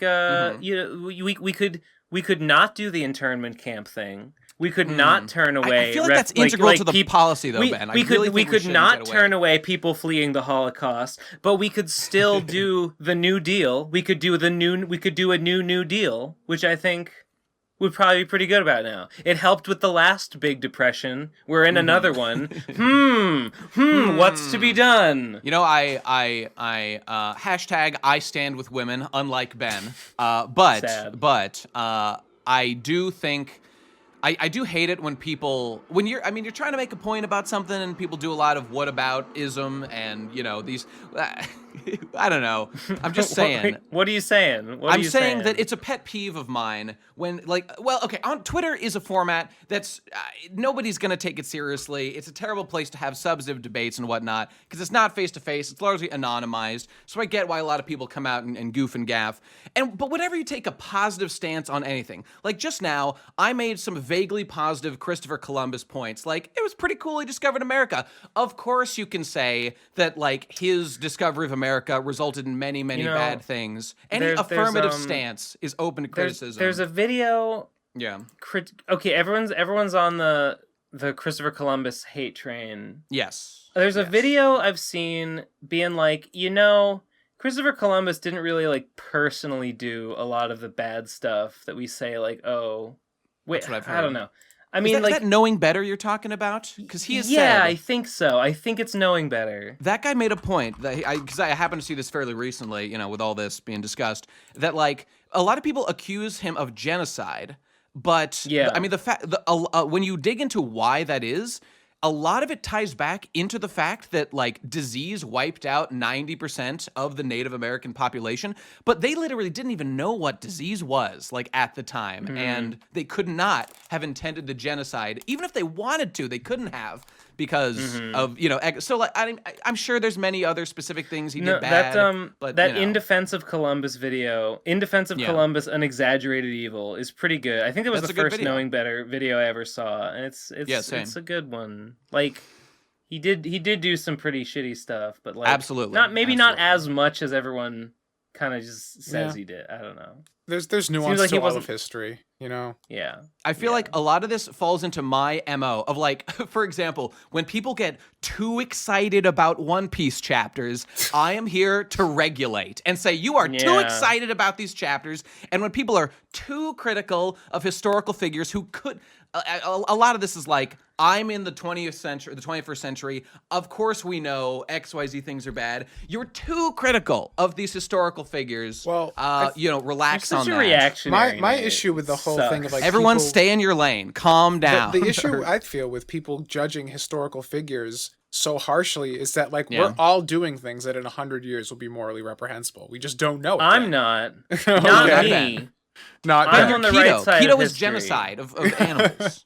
Well, we just don't know. Like society, culture is going to change, and, like, standards are going to evolve, and we're all going to do things that are, like, backwards and stupid at that point. It's not like we've reached the end point of moral progression. So to cast stones backwards is to also inculcate all of us as being terrible people as well. It's very simple. It's very easy. And it's very easy to say that, yes, to some degree, Christopher Columbus engaged in the slave trade. To some degree, that seems to be true. He was just a little bit of a slaver, but you know what? That's exactly the thing. Then does that mean everything he did because of that is forever bad and forever tainted? No, you can honestly make a case. Nobody says everything was bad unless you're one of my idiot Twitter enemies who says like, no, didn't you know FDR was actually a fascist? Like, I just want people to be consistent. As long as you agree, yes, FDR did bad things, but let's focus on the good. His economic policy, winning World War II, or whatever it was he did. All good stuff. Same with Columbus, same with Washington, ending the Great Depression, pretty winning good. World War II, winning World War II. Mm-hmm. But, on the other hand, I feel like I'm being a bit of a nanny, and people like Michelle would be out here bonking me on the noggin and saying, Nate, I'm just trying to meme, bro. I'm just trying to meme. And Michelle doesn't think that jokes... At all, period, because she's a woman. Michelle, I'm speaking directly to you. Oh, shit. You don't think that jokes mean anything, but they do. And jokes are funny Michelle. Because they mean something. They have real victims. And you're talking to one Michelle right now. thinks that if you're making a joke, nothing you say has to mean anything. But if that were true, you wouldn't laugh. You wouldn't laugh, would you? Think about it. Damn. Debunked for all time, I'd say. Say hello to the tolerant left once again, ladies. They're back and they're better than ever. Do we want to go to voicemails? I think we should go to voicemails. How many fucking voicemails do we have? Too many. Okay, there's 11/12 because one's a two-parter. We might not need to play that two-parter. I'll let you decide when we get there because it may or may not warrant it. Let's all right, fucking get it started. Let's roll. Let's get First it started in here. Tales of a Virgin. Oh, of course, everyone speak pipe. Link down below. Leave us your voicemails. Appreciate it. Thanks. Thank you very much. Okay, Tales of a Virgin. Let's go on the count of 3. All right, you guys ready? Yeah. Mm-hmm. Okay, on the count of 3. 1, 2, 3. I don't think I've ever been terribly interested in sex or dating. I'm a little bit too autistic for all that. So I'm still a virgin. But I once got very, very close to popping that cherry. A friend of my mom was injured in an accident involving some fuckface So she was reversing helpless the and valve vulnerable. on her gas line or some shit. So she was out of commission for a while, and I went there. I lived there for about a month, helping her, taking care of her dogs. I like where this is going. Just No. being there. This is terrifying. And no. after the first 3 weeks, I think on the third weekend of me being there, her sister ends up coming down. And at this point, I know everyone pretty well. I'm decent friends with everyone. And she tells me, her sister now, the lady who got injured, her sister, told me, hey, I used to be a porn star. So we started talking about that. I'm like, that's actually really interesting. Like, how does that work? And she, kind of understanding that I'm an autistic little boy who's fucking homeschooled all of his life, was like, hey, wanna fuck? And I said, no. The reason? She's 50 fucking 6 or some shit. Ew, gross. God. Yeah, okay. That's a while ago. That's a porn star from the 70s or so. Yeah. No, a little later than that. I mean, cool story, bro, but unironically. Cool story. Kind of a cool story that I enjoyed hearing. So imagine that. Good for you. How unfortunate. Maybe one day you'll find a porn star who's not 50-something. I feel like perhaps a lot of virgins out there listening to this, or maybe not, would be like, whoa, bro, if a girl said, I want to fuck, I do it instantly. I mean, unironically, if you're a virgin and a girl just comes up and says, let's fuck, you don't know what you're doing, and it's like embarrassing, and like, I absolutely would have done the same thing and been too scared and nervous to like do anything, Yeah. I don't know blame about any of all that. I don't know about any of all that. But I do love these stories from virgins that are like, bro, I was so close to losing my virginity. Now, granted, this one's a little bit more real than a lot of those, unless he's making it up. I mean, I can't prove he isn't. But this girl, she was giving me the look. I totally could have smashed, bro. Yeah. Totally could have smashed. I just chose not to because I love God and I love Jesus and I didn't want to come between the two of us. That's now that's the story I can get into. Fuck yeah, dude! Now that's what gets me excited. Thinking about being married to God. Let's go to the next one. Speaking of God, next one is from Proving Voicemail God is Real Once and For All. Let me just. Okay, I'm ready. Yeah, you got it. Yes. Good. Okay, on the count of 3, here we go. 1, 2, 3. Voicemail God here, guys. Apparently, I need to prove my existence. So I'm here to take credit for the 5 voicemails that were mine that were played on episode 180. Number 1. Okay. Why does he sound like the Morning Number 2, Somewhere Gangly guy Part 2. Pick a Number guy. PCP Shadow Puppet Master guy. Professional Nate Triggerer. And some of my other characters, such as PCP Professional Bit Ruiners, PCP Promise guy, retarded Benhead Yangganger guy. And yeah, I mean, I'm real. Who God could is forget? real. I'm a Nate head I don't and a remember Ben any of head, this. so I think I'm above everyone. So that makes me God, right? Did you hear that? He Most says a Nate head powerful and a person Ben head. in the universe, motherfuckers. Impossible. That almost proves his divinity because can't no be a mortal Ben can hold head both and a Nate positions head. at the same time. Well, he's like the Alpha and the Omega, like Christ himself. That's totally contradictory. Everything I believe is everything you hate, and vice versa. That's definitely true. So I don't quite understand. I'll just have to take his word. He was on 5 voicemails, apparently. Again, I'm kind of just taking his word because I'm not going to go fucking check. Unless the people who left those other voicemails call in and challenge his claim. Yeah, voicemail Antichrist. Please call in and prove that he's lying and he's exaggerating. Do something about that. Is he on the short list for voice grail? I feel like this guy is going to voice purgatory. To voice hell. Well, maybe not hell, but he's totally neutral. If he hasn't gotten into voice grail Voice limbo on purpose here. I mean, if he's the voicemail god, he's already there, right? Like, we don't. He's in voice heaven, I guess, right? Yeah. He doesn't need our help. Oh god, the voice cosmology is so convoluted. It's expanding. I know. We need a voice manual of the planes sort of thing. PCP voice lecture. Got to lay it all out. All right, next one. This is from Marlo. Are you guys? You got it? I'm ready. I'm ready. Okay. All right. Count of 3. 1, 2, 3. So I found podcasts this week that also happen to be called the Pro Crastinators podcast. A clear-cut case of copyright infringement, as they also use the word podcast in their title. So about them. They only have one episode published so far. It's posted 5 months ago, and it's only 5 minutes long. And worst of all, the episode's title is Referencing and Avoiding Plagiarism. Here's a sample. Hey guys, welcome back to another episode of the Procrastinators podcast. Today I'll be going solo because Big J's away, so you're stuck with me for this episode. Another one episode. And then he keeps talking for a while. Trust me. Now, when you're looking for information for your assignments, it can be hard to find exactly what you're looking for. Using the advanced search tool in the Deakin Library allows you to pinpoint exactly what you want. Also, if you're looking for a book to borrow, you can see if it's in stock at the Deakin Library. See, you get the point. What I'm saying is you guys need to jump on this guy fast before he starts siphoning your Patreon bucks. Tenderly yours, very true, Marlo. Thank you, Marlo, for making us aware. Maybe we should let him continue to work in obscurity, because then people who become his fans will find our Patreon and pledge thinking we're him. I say we can let him do our work for us. Yeah, so he's made one episode 5 months ago with his co-host not present for that particular episode. But I think there's a flourishing community. So I will demand, if he makes further episodes, you have to link our Patreon in your description and not have, your own Patreon. If we can arrange that, I think we can let him stand. He can be what's the word? The tendrils of the PCP can continue to expand and encompass all similar podcasts. Deal. That's fine with me. I have to pee. Can you play the next one while I take a piss?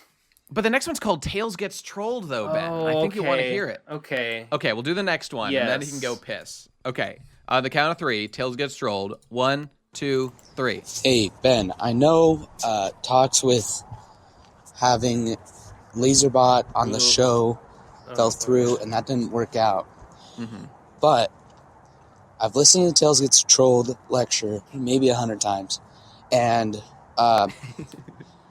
every time Tom says, Ben, like, one punch, upgrade this, or whatever, I, really want that to happen. So all I'm saying is, do you have interest in doing that?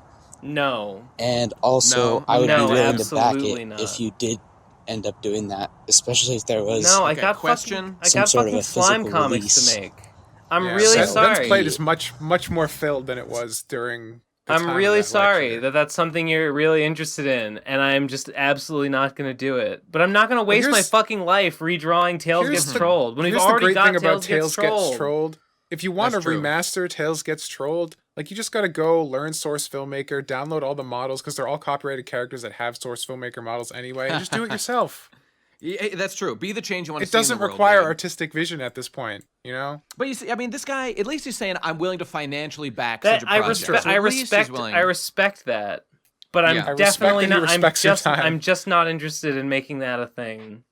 If this guy can gather thousands and thousands of people, I mean, you can find some artist who's interested in this. Although I don't know if Laserbot would legally allow it, if that's allowed. I mean, he's ripping off all these characters. You would think he would have some combat one online creator at a time. He's currently combating Chris Chan. We got to wait for this war to end. You would think.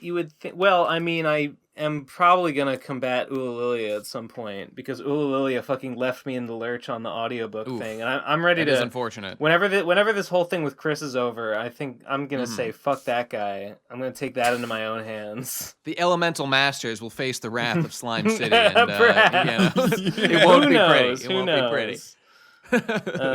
All right, go pee. Go pee. Thank God. God. What you need to do. Get out of here. All right, well, we'll play the next one while he's gone. Let's do literally the law. Okay, let's see what that's about. 1, 2, 3. Hello, PCP. This is Officer Jenkins from the mall, and as of right now, you are all under arrest for the defamation of humanity via the existence of this podcast itself. Anything you say past this point can and will be used against you in court. Oh, and don't try to be smart. Getting the paperwork filed out for criminals interstate and abroad took us a while, so by the time you receive this voicemail, we should literally be dunking a donut in your living room. Come out with your hands up and your pants down. We've made special accommodations for each of you, so there's no point in resisting. Weed traps for the Digibro, tiger nets for the mage, a fake sign pointed toward the Bernie poles for the Ben, a fake sign pointed toward Starfleet for the Nate, a trailer ones for the Munchie, a wheelchair for the Tom, and a pair of handcuffs with I'm just being cool written on them for the Jesse. Now, I don't know why anyone would be dumb enough to put on those cuffs voluntarily, but that's what the Google Docs say, so I gotta believe it like the Torah. There's another name at the bottom of the page, Davo? Yeah, it looks like a typo. Doesn't ring a bell. It happens. Anyways, that's all I had to say. See you fuckers in prison. Well, shit. That's it. We're going to jail. There's no escape. I guess that's all there is to it. Summarize for me?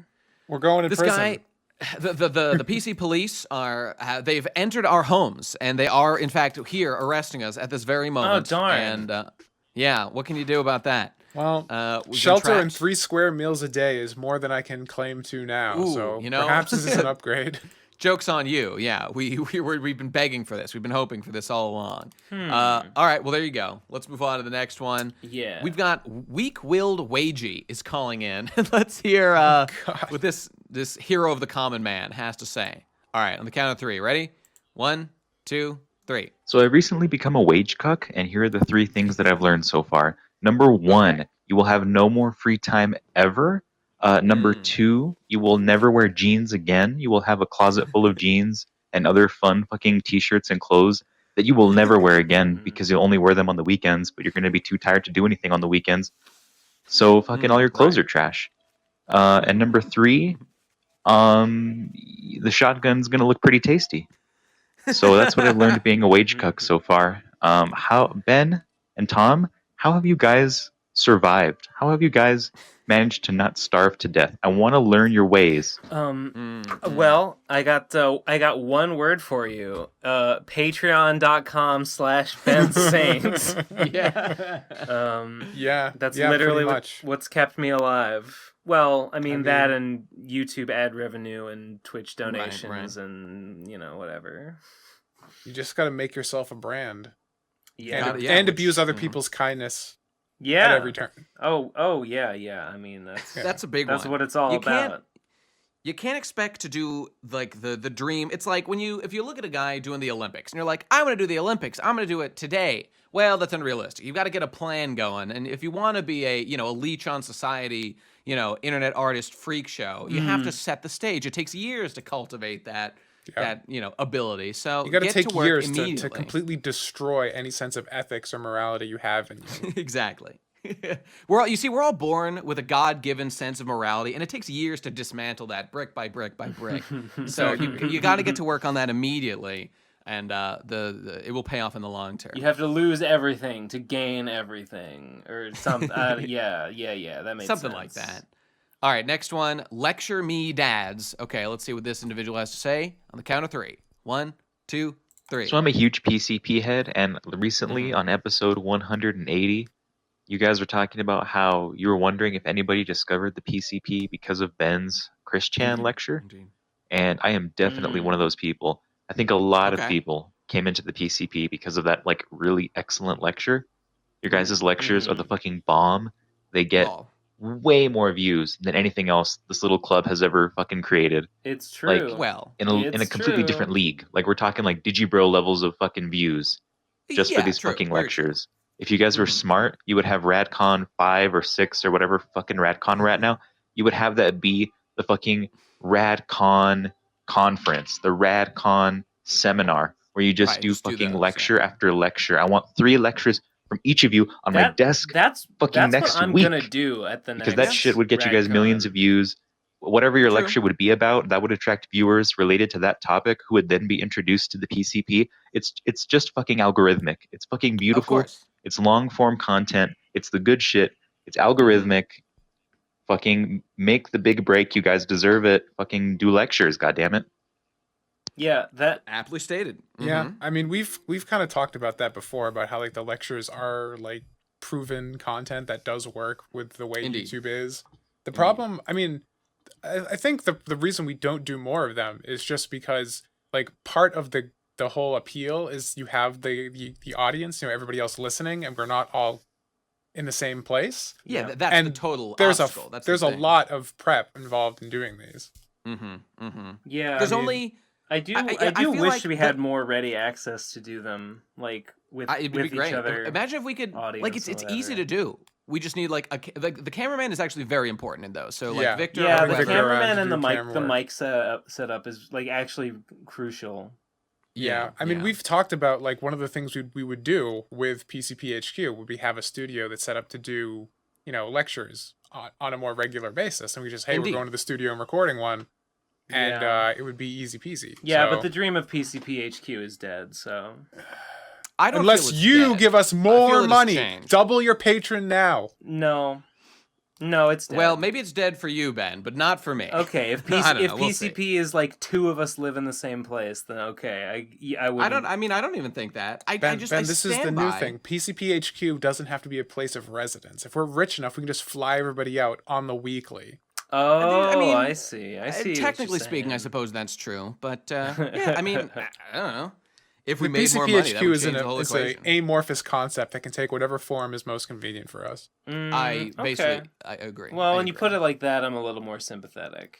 Okay, let's go to our next one here. Centerpoint X Nexus shipfic. Okay, this is the one about Nexus. So let's hear what this one is. Okay, 1, 2, 3. Nexus.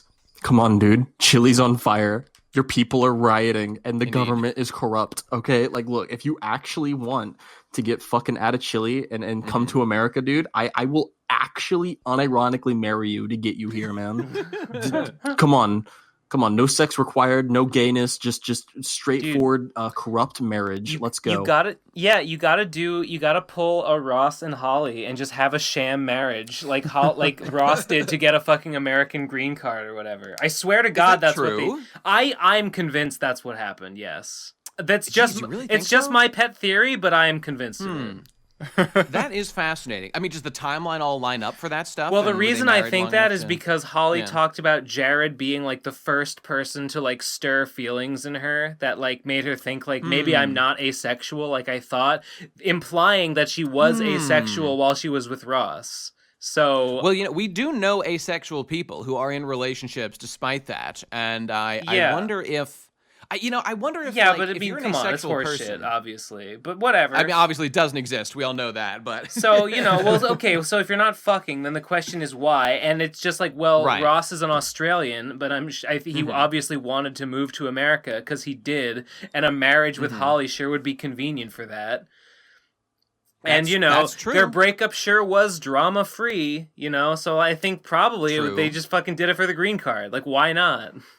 They probably liked each other fine, I just think that there's, this discovery of feelings or whatever. I mean, that's all cool and all that. Oh my God, imagine, not to be mean, but like imagine pro Jared being the guy I know. who awakens your sexuality. You're not or whatever. wrong. Jesus Christ. Well, it's because it happened. It's because it happened through. It wasn't Holly and Jared. It was Dieth and Strix, Nate.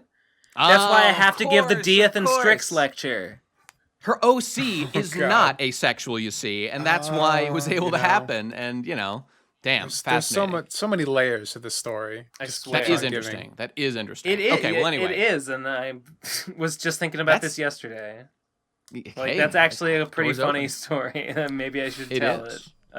It's details like that make, I don't know, like all these stories, like the lectures and whatever, makes them interesting. Like Digi's background lore about the dick stuff and my Kingdom Hearts, I don't know, whatever. Anyway, all right, next time, let's go PC Purgatory application.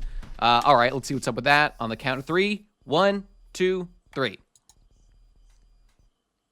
Oh, fuck, I'm sorry. I forgot to start mine. Right. I was totally spacing out. Oh, but you know Everybody what? Gets I forgot one. to say. Okay. Everybody gets one. And I was going to say, by the way, Nexus, get in contact with Centerpoint in some way. He says he'll do it. Let's get you out of Chile, buddy. It sounds pretty rough over there. Let's call his bluff. Okay, I'm ready. And by the way, I don't understand.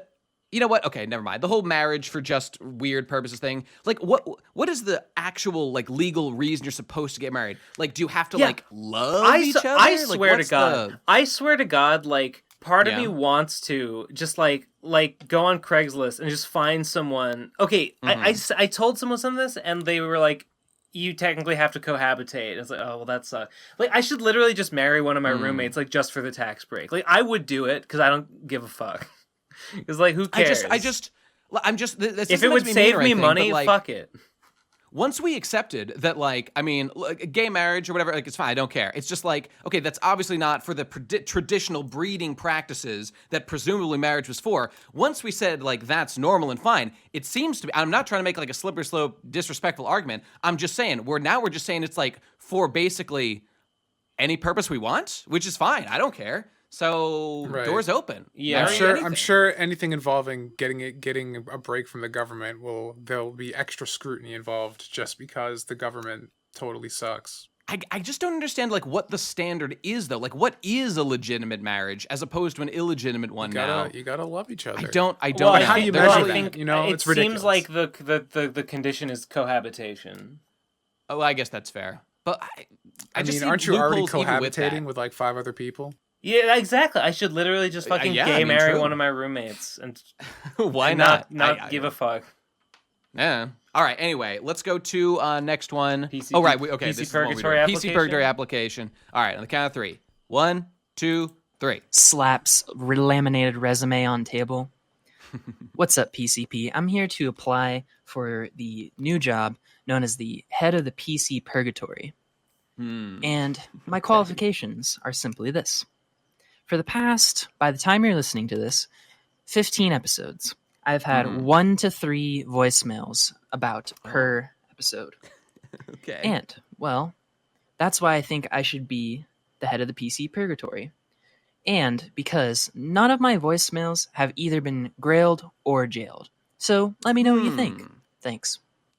That is quite a distinction to be on that many. Is this the same guy as the proving VM God? I believe that it is. I believe that it is. Okay. Like, I can't tell.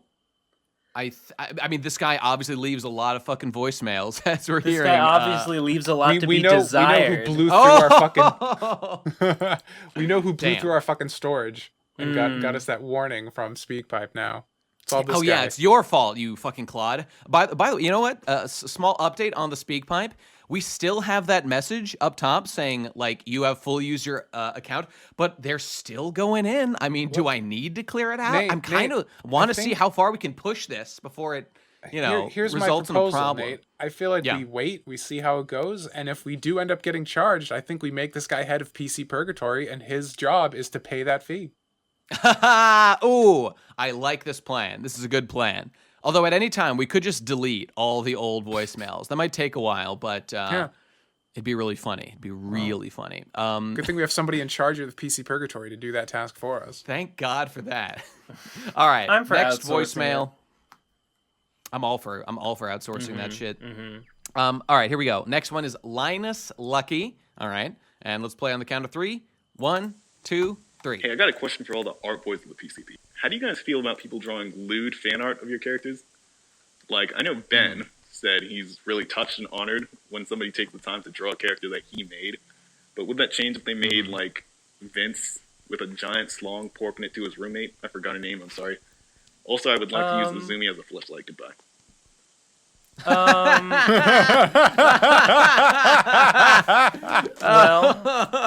I would feel... I mean, I wouldn't be, like, mad.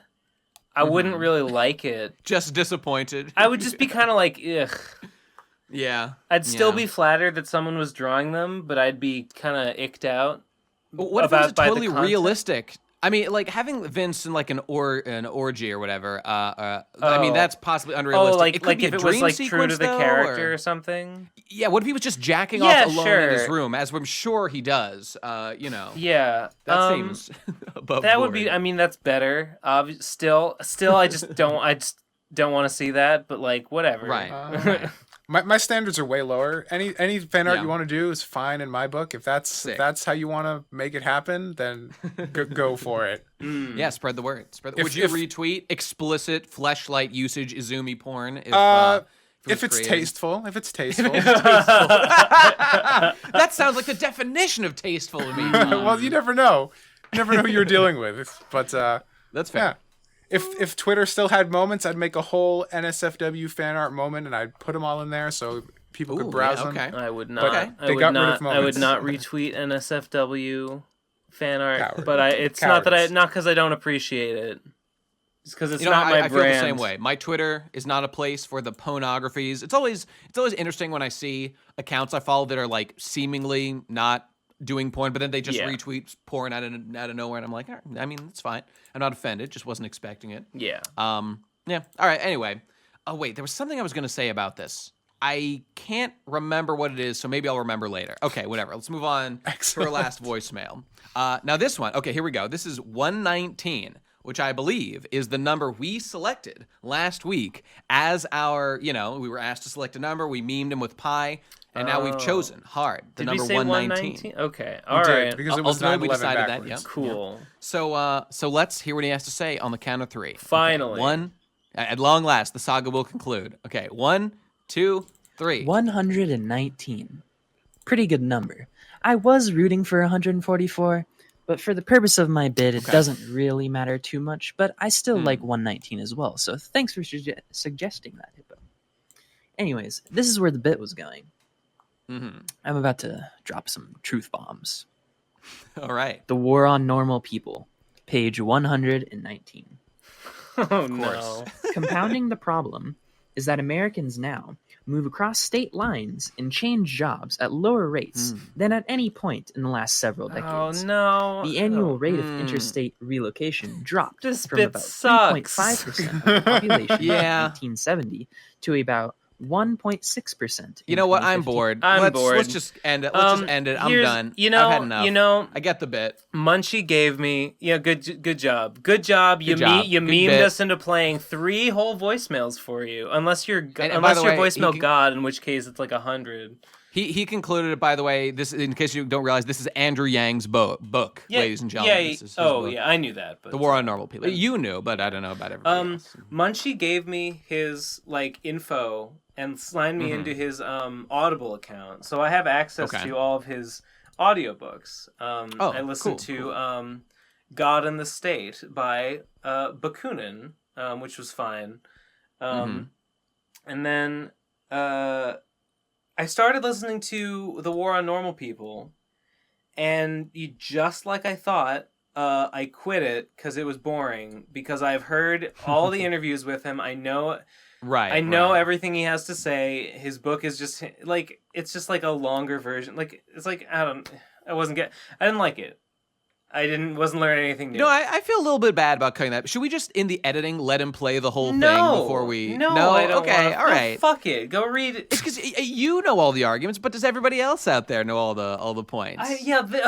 Reading I feel like if you want to listen to short form versions of Andrew Yang's points, there's more interesting ways of getting it done. Okay, all right. I appreciate the bit, though. Mysterious Stranger. We need a name for this guy. It's fine. I don't know his name. I'm just saying, with Pi, you could have gone 14% down page 3 or whatever. That's exactly what I was going to say. Why not just start down a couple lines on page 3? That's uncreative thinking, voice God. You need to step up your game, sir. You could have made it work, but I forgive you. I just was listening to it, and I was like, yeah. Truckers. If you listen to a bunch of podcasts, a lot of Americans sure do work as truckers. Yep. Yeah. Automatic cars sure are going to put them out of business soon. I've heard this. Goes back to accruing capital maliciously and exploitatively. I've heard this before. Yang. How dare he make the same argument? I mean, that's probably why, Bernie or whatever, a lot of people are like, yeah, we've heard Bernie's point. I mean, it's to his credit. He says the same thing, because he's been consistent his entire political career. Yeah, but, it's not that I've heard this before and it's dumb. It's just, I've heard this before. It's you know, I don't need to hear it again. I don't need to hear it again. It's in, you know, it's kind of similar to our, I don't know, at least my YouTube content, whatever. You want like a constantly rolling exposure to new people, because the old people are very aware of the things you say. So you want to access new people. So you want to like repackage your ideas in a way that's satisfying for old folks and like engaging and interesting for new people or something. Sure. Yeah, I don't know. Sure. It's a balancing act. I don't know. Oh, by the way, people, the reason we were doing that 1, 2, 3 thing, I almost forgot. This is what I was thinking of before that I forgot, is because RhythmBot is like broken and not working or something. I don't know why it's doing that. That's why we had to count down weirdly. Fuck RhythmBot. I'm sick of it. I don't know. Bullshit. We're having issues at issues. You know, Eleazar could have just edited out the countdowns and then. No. Okay, no well, maybe we'll get him to do that, but. It's got to be the real shit, dude. The authentic podcast experience. It's like you're here in my gross room with me right now. One time on the Pizza Party podcast, and Ben is committed to bringing down the quality of our show. Speaking of legitimate podcast experience, like we do very little like cutting and tweaking. At least historically we have. So I feel like that's at least somewhat to our credit that we're able to be engaging and high paced for the most part. But I was curious if Digi said on his appearance on the Pizza Party podcast years ago, they like heavily edited and sped it up. Actually, did they do that to yours as well, Ben? Not that I know of. I don't think so. Okay. They made some very maybe they only do minor, it if they think it needs it. I think Pan made some very minor like cuts, but like for the most part, it's just as we're recorded, just uploaded as is. Okay. And you know, actually, that reminds me, there was another voicemail I didn't play. That was someone saying, like, Ben, it's one thing for you to come on the PCP and make your long political points. It's another thing to go on Pan Pizza's podcast and interject your obnoxious, unwanted political discourse into their precious baby. How could you do such a thing? Those fucking cowards wouldn't even agree that we should smash capitalism. Oh, those fools, those rank amateurs. They didn't even have anyone in mind that they're voting for in the Democratic primaries. I'm honestly kind of shocked and a little bit embarrassed for them. When is the primary? Is there like time to figure that out? It's like next year, isn't it? That's a pretty good amount of time. It's a ways away, but you should have a fucking clue at this point, all right? You are overestimating the political engagement of your average cartoon reviewer on YouTube. What do you my mean? estimation. No, come on. Don't they know how much surplus capital is being removed from them? They need Bernie more than anyone. They just don't know. To pay for their fucking animation school bills, like debt that they went into, like because fucking GoFundMe is not going to make it for 99% of them. They just need to open up that Kickstarter, get that cool $12,000 a year, and engage in. I have achieved the freedom dividend, and I did it through Kickstarter, baby. Although, the papers did it for me. I just want to reiterate, because I found this fascinating, the way that, like, and I said this to you in our chat, which was just like, actually, of interest, my dad, and I assume your dad as well, Ben, has been, like, donating, he's been giving us, like, a couple $100 every once in a while and putting it into, like, a retirement fund. He does that. He does that for, like, it's like a holiday, like at Christmas and birthers. He'll put, like, a deposit. It is like a gift, he'll put, like, a deposit. He'll deposit some money into, like, a Roth IRA fund. Basically. But what I found interesting was, for years he'd been begging me to, like, Nate, it's in a fund that's, like, not making any money. I need you, like, it's in this company that, like, does investment for you. What you're supposed to do, Fidelity. I'm learning all this for the first time. You didn't do it? I did it. I didn't, because I'm an idiot. No, I finally did take his advice and go and, like, call the company up and have them put it into a. There's a couple. The one that I had them put it into a thing called Fidelity Go, which is a a mutual fund that's managed by an algorithm. So what it is, for those who don't know, it's like, I mean, it is. I assume yours is still because there's like tax reasons. It's still like, we can't IRA. get the money until we retire. It is still an IRA, but it is okay. Like, so we have like the same thing then. I think, and it's that you put money into it, and the people at Fidelity kindly invest that money for you. And so now technically both of us like own some small stock. I mean, that's what a mutual fund is. That's what it is. I'm learning. I had no idea about any of this shit until just now. And so now it's like, so I'm finally getting it. I'm like, now I actually have a real stake in like the economy. Mm-hmm. And if the market does well, those stocks will like increase in value, and I will, when I retire, gain money. I mean, that's the idea. That's the idea. Theoretically, yes. So like up to this point, I kind of didn't understand why, like I like people would say like, oh no, the market's doing bad, my retirement money. I'm like, don't you, like, why would that affect your retirement money? I don't understand. But it's because they haven't invested in this shit. Yeah. Yes. It all makes sense to me now. I don't and know, like I basically can't access like that money. Of putting a ball and chain around you and tying you down to this capitalist system, so when Ben blows it up, everyone's fucked.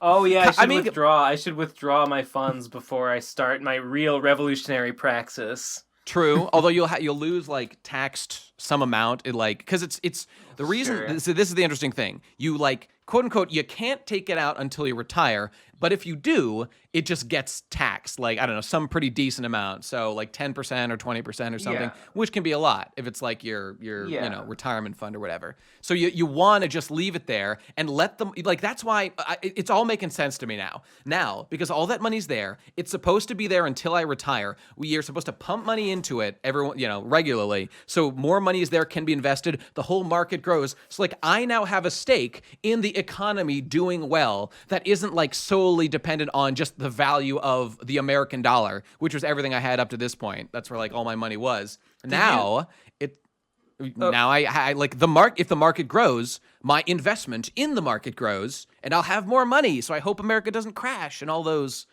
good things. It's funny. Which I find. Did you just bring this up because you were interested in talking about the market and interest rates and stuff? I mean, because now I finally actually have like an actual experience of real capitalism. Like I get it now. I'm in there. I'm doing it. And like I feel the urge to like look at the markets. And here's the dark cloud. I'm sort of getting it because right now, what if somebody came to me? Let's say I had like $1 billion invested, and someone was like, "Oh, hey Nate, did you know like these big companies that perhaps you have lots of like stock in? They're actually like exploiting their workers, and they're like doing bad things, and they're, I don't know, polluting the environment." And they're like, "Nate, we should like tell people. I want you to do it for some reason." And I'm like, "Ooh, but I have a lot of stock invested in them, so I think I'm just gonna like not tell the world about these horrible things these companies are doing, so I can personally profit from their growth." And I'm like, I'm starting to see the picture. I'm starting to get it. What you should do if that happens is you should sell your stock immediately, because someone else will do it, and then you can like get fucked. That's what I would do. Well, yeah. I mean, I'm going to keep doing it. I mean, first of all, it's not that much money, and I find it interesting. But like, I'm getting why these things can be bad and how negative things can happen as a result. You're are you saying that you are understanding why a purely profit motivated system might have downsides? That's correct, Ben. Shocking. That's correct. Now, I still stand by. It seems like a pretty good system for helping out the world, and I think it comes down to us as individuals to police these people if they're doing good or bad things. But I can see. Stupid I'm just saying. Neoliberal mindset you got there, but okay. I see why corruption could be rampant in the system, and just a new perspective now that I've got experience with it. I don't know. It might theoretically run rampant. It might. Perhaps. It's possible. You never know. Enron wants a word with you. Ooh, I should relook at those things with my newfound understanding of these things. Enron, good boys. It was kind of a hassle, but it was a pretty good fucking gift for Dad to do, to set up a fucking IRA. I'm sure I'll appreciate it. Sure, I'll appreciate that in the future. Like, I could theoretically have done it myself, but I certainly wasn't going to. Well, the other thing was, while I was doing this, I opened up another, like a non-retirement account that's basically just like investing in the market. And I'm thinking about just like putting some money in there of my own. I should keep my, I keep my fucking money in a checking account, and like, I need to not do that. Yeah, my money's been in a checking account as well, and it is retarded. It is stupid, and I'm just losing out. Like, every time I go to my bank, they're like, "Do you want to open a savings account?" I'm like, that's work. Bye. which is the worst idea. We're so financially uneducated as a populace, and these things are that's so how they important. keep us under their capitalist thumb. Mm-hmm. Well, luckily we have the internet. They can't repress our uprising now, as we become ethical, responsible investors and owners of capital. That's what we need to do as a populace, and I'm a work on it. Seize the means of investment. Exactly. There you go. So there, I thought that was an interesting story. I think this is cool. I mean, I'll let you know how it goes, boys. I'm keeping an eye on the market. I'm invested in the outcome. Oh, there you go. And that's why they call it that. I got the Fidelity app on my phone now. So, like, I'm thinking of that one episode of Seinfeld. You're that into it. Well, I mean, let's not exaggerate here. I downloaded the app. I checked it like once when I first got it. So like, I'm not like, there was an episode of Seinfeld where Seinfeld invests like $5,000 in the market. I called them up. I had them put it into Fidelity Go, and then I was like, in like 6 months, I'll call back and ask like how it's going. And if it's like, if I've lost all my money, I'll be like, fuck you, uninvest now.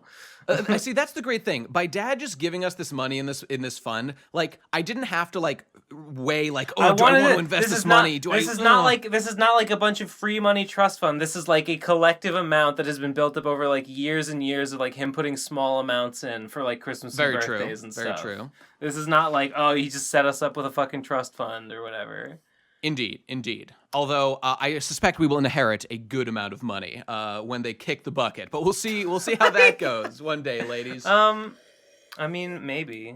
I mean, they own a house. I'll never know firsthand. I mean, they do own a house, so I mean, that's a considerable value to be extracted. I'll just lay it. I mean, I was talking to Dad yesterday about this, and we were joking about this, and I was just like, Dad, have you ever considered like putting a cap on your lifespan so that you don't use up all my money when you're decrepit, and what do you think about that?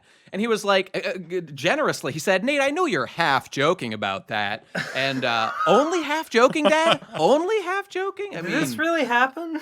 This really happened. I mean, it was, in fact, a joke. But every joke has a little kernel of truth to it, yeah, that's what I'm saying, Michelle. Jokes mean something. You can't just say, that's just a joke. Don't worry about it. No. What's the joke? What does it mean? What's the joke, sir? What's the joke, sir? What's the joke? Hashtag what's the joke, sir? That's my new thing. I'm going to tweet that at Trump every day. Hashtag what's the joke, sir? What's so funny, sir? Have you no shame, sir? I'll just a final point on that. It seems to me a little bit silly. You know what? I guess to be fair, I get why people don't like when the president is obviously being an asshole and joking, but I think it is pretty clear he is in fact joking in much of this thing. I mean, I guess is that appropriate? Is that appropriate? That's debatable. But when people it is entertaining, and that's what I'm on Twitter.com for. I get you got to take the argument for what it actually is. And if people are like, Trump really did stack those hamburgers a mile high, fact checked, not in fact true, which is just being a little silly. Is that a specific reference that I don't know? At one point, Trump literally said that we stacked hamburgers a mile high, and factcheck.org, they did the research. Turns out debunked. He did not stack those. That would be literally 75,000 hamburger patties, which what seems unrealistic. Frankly, on its face. Seems unrealistic. We have no reports of such a stack. Not one eyewitness account, but Trump's deranged words. So thank God we're here to be the fact checkers. All right, there you go. I see. That's all there is to it. So I'm glad you're all now voting Trump in 2020. It's going to be a good time. That's right. Can't wait. I'm glad we converted you in this episode of the Pro Crastinators podcast. That's the stuff. And patreon.com/theprocrastinators. $1 patron Discord, $5, 30 bonus episodes with another hot one coming to you soon. It's going to be a good time. And what else we got? At TBCrastinators on Twitter. PCB Minecraft is still under construction, but by the time you hear this, I think it will be back up and running. No, so Nate said it though. I'm saying it. I'm saying it. We're in good shape, lads. I guarantee I want to get in there. I haven't been in the new server yet. I really think we're very close to it being finished, and it will be back up and running. If I play these are just in this unavoidable Minecraft technical server, issues. it will be the second time I've ever played Minecraft in my life. Well, it's going to be a great time. I can guarantee that. There's never been a better time to start. Mm-hmm. It's never been a hotter topic. It's just unironic. Let me just say, unironically, the community of people that have come to that Minecraft server are hugely active, even though the server is down. And we got like 80 people who pledged. That's a huge community, way bigger than I expected it to be. People seem to really like the couple people that were hanging out in Bufalontopia. Can we please burn down Bufalontopia? Then we will definitely go back to Bufalontopia. Absolutely. Yeah. Okay. Can't leave that chapter. Open. I was thinking the next time we stream, we should start on Bufalontopia and make it our final visit. I say it every episode, but we can't leave it. Like, no, just like Clyde Cash and Jack Thaddeus, we can't die by their hand. We can't let them kill us by ending the server. We have to be the one to put Bufalontopia down. You know what we should do? We should ceremonial. And then go to the new server and start New Philontopia or Bofalontopia or whatever the fuck we want to call it. New Philontopia. Head on down, but patreon.com/PCBMinecraft, $5 for your monthly joining, and then head on south, follow the path that's well trodden, down to Cool Guy Village, where all the cool guys are building their houses, but perhaps somewhere else out in the ether, we'll have a New Philontopia. We'll be out there where the New Philantopia boys roam. Yeah, it'll be, ooh, that sounds great. But we should go to Bufalontopia. Everyone should release their claims. And then we should all go buck wild with the flint and steel and just light it all ablaze. Yes. Let it all burn down. It sounds good. We're going to burn down your Bufalons. It's a great time. So I'll update you. Hopefully, I'll be able to tell you affirmatively. We're back in business next week. But check in. Maybe by the time you hear this, it'll be back. We'll see. Okay. Anyway, that's it. End of episode. Thanks for being here. See you next week. Patron us. Give us money. T-shirts, Teespring. Just be cool, etc., etc. Goodbye. Bye. Later.